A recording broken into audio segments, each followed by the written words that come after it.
করেছেন তাই করি। ইয়া রাসূলুল্লাহ, ইয়া হাবিবাল্লাহ, হুজুর এই চারটি অভ্যাস আমার ভিতরে এমন ভাবে জড়িয়ে গেছে, এই চারটি অভ্যাস আমার ভিতরে এমন ভাবে এসে গিয়েছে, ইয়া রাসূলুল্লাহ আমি এই চারটি অভ্যাস থেকে বের হতে পারছি না।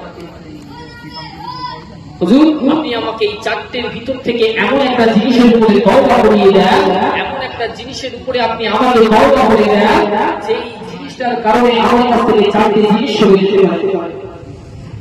মুসলমান ভাই ছেলেরা, এই দুনিয়া আল্লাহ নবী ওই সুবহানাল্লাহ মুসলিম হতে বাবা এই রকম ভাবে নবী আমার কাছে আসবে, তুমি মিথ্যা কথা বলা থেকে এই রকম ভাবে তুমি তওবা করে নাও, মিথ্যা কথা বলা থেকে এই রকম ভাবে তুমি তওবা করে নাও। আমি রাসূলুল্লাহ তোমাকে জানিয়ে দিলাম, তোমার হাতটা বাড়িয়ে দাও, তোমার হাতটা বাড়িয়ে দাও। এই মুহাম্মদ আল্লাহ নবী ওই সাহাবাদের কথা দিয়ে বলে আল্লাহ নবী মিথ্যা কথা বলা থেকে ওই সাহাবাদেরকে তওবা করিয়ে দিয়ে এই রকম ভাবে তওবা করিয়ে দেওয়ার পরে আল্লাহ নবী বললেন, বাবা যাও বাড়িতে চলে যাও।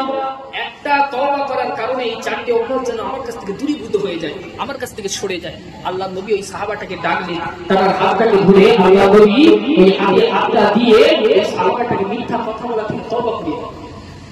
আল্লাহ নবী ওই সাহাবাটাকে কাছে ডেকে মিথ্যা কথা বলতে তওবা করে দিয়ে আল্লাহ নবী বললেন, আগামীকাল তুমি আমার কাছে দেখা করবে। ওই সাহাবাটা করে ঘরে দিয়ে চলে গেল। আল্লাহ নবী মিথ্যা কথা বলতে তওবা করিয়েছে, ওই সাহাবাটাকে বললেন, বাবা যাও চলে যাও, আগামীকাল তুমি আমার কাছে আসবে।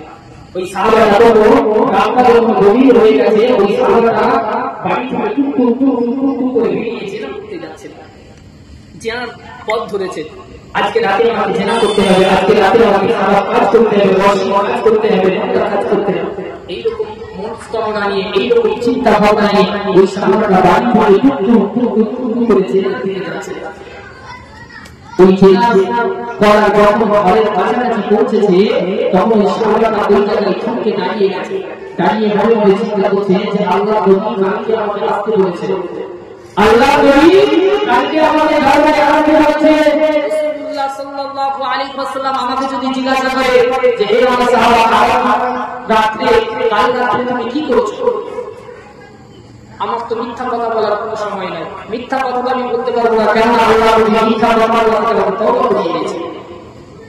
আমি যদি জিনা বলি আল্লাহ নবীর কাছে সত্য কথা বলতে হবে, আমি যদি জিনা বলি আল্লাহ নবীর কাছে হক বলতে হবে, আর আমি যখন সত্য কথা না হক কথা আল্লাহ নবীকে বলবো, সাথে সাথে আল্লাহ নবী বলবে হে সাহাবা আমি রাসূলুল্লাহ তোমাকে তওবা করিয়ে দিয়েছিলাম, আমি রাসূলুল্লাহ তোমাকে ইস্তেগফার করিয়েছিলাম, তওবা করার পর তুমি মিথ্যা কথা বলছো। আমি তো মিথ্যা কথা বলতে পারবো না, আমাকে সত্য কথা বলতে হবে। ওই সময় সাহাবারা ওই জিনাকারী দরজা থেকে যখন এই কথাটা মনে করেছে, আবার ওই ঘর থেকে টুক করে ঘরে ফিরে এসেছে। ওই ঘরে এসে আবার চিন্তা করছে, যখন রাত আরো গভীর হয়ে যাবে, আমার যে একটা অভ্যাস চুরি করা, ওই চুরি করার জন্য যেই ঘরটাকে আমি সিলেক্ট করে রেখেছি, যেই ঘরটাকে আমি রেখে এসেছি, ওই ঘরে কি আমি হামলা করবো, চুরি করবো। মুসলমান ভাই ছেলেরা, এই